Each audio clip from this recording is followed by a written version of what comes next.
शादी के लिए आपको मिलवाया जाता है, यूँ कहे कि हम जान ना पहचान उससे हमारी शादी कर दी जाती है, क्योंकि उसके साथ ही हमारा प्रारब्ध भाग्य जुड़ा हुआ है। जो हमने पिछले जन्म में निभाया था, अब उसकी बारी है कि उसको किस तरह से निभाना है। जैसे मान लो पिछले जन्म में आप वाइफ थी, अब आप हस्बैंड हो, तो आपको भी तो कुछ फ़र्ज़ निभाने हैं ना। उसने आपकी पिछले जन्म में बहुत सेवा की थी, तो अब आपका धर्म है कि अपने पति की सेवा करें। लेकिन किस तरह से जिस तरह से उन्होंने पिछले जन्म में की थी, अगर उस तरह से आप भी गई तो ठीक है, लेकिन पिछले जन्म में उन्होंने आपको दुख दिए थे, तो इस जन्म में आप भी उन्हें दुख देने वाले हो। ऐसा ही होता है, क्योंकि हम यहाँ सब अपना अपना हिसाब चुकता करने आते हैं। यूँ कहें कि अपने कर्मों का भोग भोगने आते हैं। जो हमने गलतियाँ की थी उससे की सज़ा भुगतने आते हैं। इसलिए हम शादी के लिए ऑटोमेटिक ऐसे इंसान से मिल जाते हैं जिससे हमारा दूर दूर तक कोई लेना देना नहीं होता, फिर भी उसके साथ हमारी शादी होती। क्यों होती है? क्योंकि वो पहले से लिखा हुआ है, टाइम तक लिखा हुआ है, किस टाइम पे हमारी शादी होगी, किस तरह से होगी, ये भी लिखा हुआ है। यूँ देखा जाए तो मतलब एक फैमिली थी, अच्छी खासी फैमिली थी, पैसे वाली थी, और यूँ कहे कि पापा उसके मतलब फौज में थे, बेटा उनका मतलब हवाई जहाज उड़ाता था। तो इस तरह से मतलब अच्छी खासी फैमिली पैसे वाली थी। लेकिन फिर भी वो होता है ना कि जब तक प्रारब्ध में नहीं लिखी आपकी शादी नहीं हो सकती। उनके 2 बेटियां भी थी, एक की शादी पहले ही हो चुकी थी, दूसरी के लिए वो बहुत परेशान थे, हो नहीं रही थी, एज बहुत हो चुकी थी। लेकिन क्या करें, किस तरह से करें? तो उन्होंने, अब बड़ा शहर है तो पंडित जी के पास गए। पंडित जी से बोला कि ऐसे ऐसे हमारी बेटी है, तो आपको उनके लिए लड़का देखना है। अगर आपके पास कोई हो, आपकी निगाहों में कोई हो, तो हमें बता देना, हम देख लेंगे। तो पंडित जी ने बोला कि आप अपनी बेटी की कुंडली मुझे दे दीजिए, अगर कोई आएगा मिलेगी तो मैं आपकी उससे बात चला दूँगा। पंडित जी जानकार थे, लेकिन इत्तेफाक की बात देखो कि उनके पास जो आया वो पंडित जी का तो जानकार था, लेकिन उनका नहीं था, लड़की वालों का नहीं था। कुछ दिन बाद या कुछ महीने बाद उनके पास एक और फैमिली आई जो इनसे भी बड़ी पैसे वाली थी। यूँ कहें कि बड़ा सा परिवार और मतलब आलीशान मकान और बहुत कुछ, मतलब सब कुछ अलग, कि हम इतना सोच भी नहीं सकते। तो पंडित जी के पास आई, बोला पंडित जी ऐसे ऐसे हमारे लड़के की शादी करनी है, ये लो कुंडली, आप बता देना कि कोई लड़की वड़की ध्यान में हो तो हम शादी करेंगे। तो उन्होंने देखा कि इनको भी मैं जानता हूँ, उनको भी मैं जानता हूँ, लेकिन दोनों एक दूसरे को नहीं जानते। वो देखो ना कि इतने टाइम से उन्होंने बहुत धक्के खाए, लेकिन कोई मिला ही नहीं। और अचानक से जैसे ही पंडित जी मिले तो कोई माध्यम बन गया ना, यहाँ पंडित जी माध्यम बन गए कि इसकी पंडित जी इनके भी जानकार है, पंडित जी इनके भी जानकार है। लेकिन बहुत से केस में ऐसा होता है कि कोई किसी का जानकार नहीं होता, या यूँ कहें कि अचानक से सब कुछ हो जाता है। जैसे कि हमारी जो दादी है वो मतलब इतनी दूर की है कि हमें कम से कम वहाँ जाने के लिए मतलब जाएंगे तो कम से कम 4 से 5 घंटे लग जाते हैं। लेकिन उस टाइम ये सब सुविधाएं नहीं थी, लेकिन फिर भी उनकी शादी इतनी दूर से हमारे दादाजी के साथ हो गई, क्योंकि उनका भाग्य उन्हें यहाँ लेके आ गया। उस टाइम बारात गई थी तो 3 दिन में जाके बारात वहाँ पहुँची थी। हमारी मतलब दादी हमसे बताती है कि 3 दिन में बारात वहाँ पहुँची थी। पहले ये वाला सिस्टम नहीं था कि बारात खा पी के निकल गई, लड़का पीछे जा रहा है। पहले गाड़ी नहीं थी ना, पहले बैल थे, बैलगाड़ी से जाते थे, तो 3 दिन लगे थे उन्हें जाने में। और बैलगाड़ी मतलब वहाँ रुकने का प्रोग्राम भी, जैसे 1 दिन रुके, क्योंकि 3 दिन से सफ़र करके आए हैं तो 2-4 दिन रुकेंगे, फिर दुल्हन को लेके जाएंगे, ऐसा सिस्टम था। तो ऐसा हमारी खुद की दादी की शादी हुई थी तब ऐसा ही हुआ था।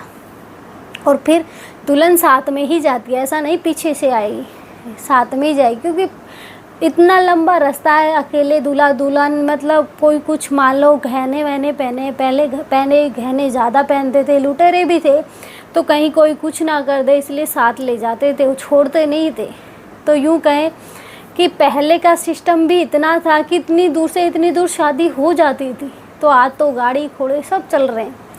तो हुआ क्या कि पंडित जी ने दोनों की कुंडली पंडित जी के पास थी, तो पंडित जी ने कुंडली मिलाई और बोला ये शादी हो जाएगी।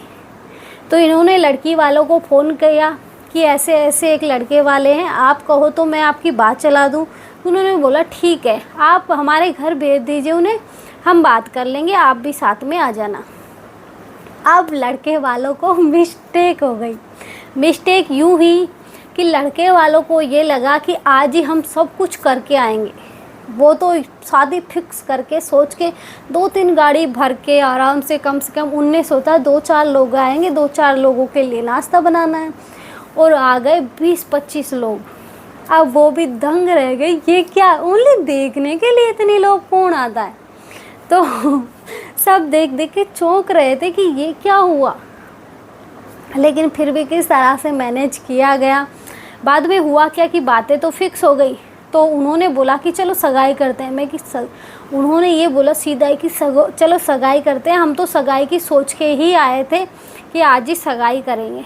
तो लड़की वालों ने बोला कि हमें इतनी जल्दी नहीं है, हम पहले अभी तुमसे मिले हैं तो मिलके थोड़ी जानकारियाँ हासिल करेंगे, उसके बाद ही तो सगाई कर सकते हैं, इतनी जल्दी हम नहीं करेंगे। तो उन्होंने मना कर दिया, और बाद में कुछ महीनों बाद सगाई हुई, क्योंकि लड़की वाले हैं तो थोड़ी जानकारी लेनी चाहिए कि लड़का कैसा है, क्या काम करता है, फैमिली कैसी है, क्योंकि बिना देखे पढ़ के कोई अपनी बेटी की शादी कैसे कर सकता है। लेकिन उन्होंने तो ये चीज़ सोची ही नहीं, वो तो सीधा अंगूठी लेके आए थे कि सगाई करेंगे।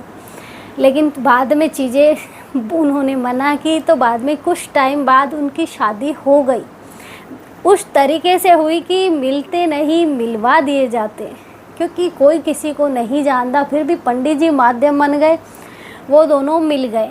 क्योंकि जहाँ हमारी शादी फिक्स है वहीं हमारी शादी होगी।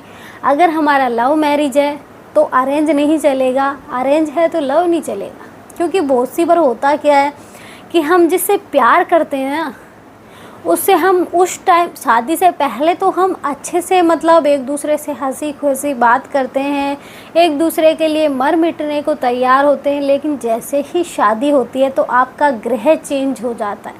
पहले आपका प्रेम वाला खाना था, अब आपका शादी वाला खाना हो गया, तो चेंज आ गया ना। इसलिए मतलब अब ज़रूरी नहीं कि आपकी वो चलेगी।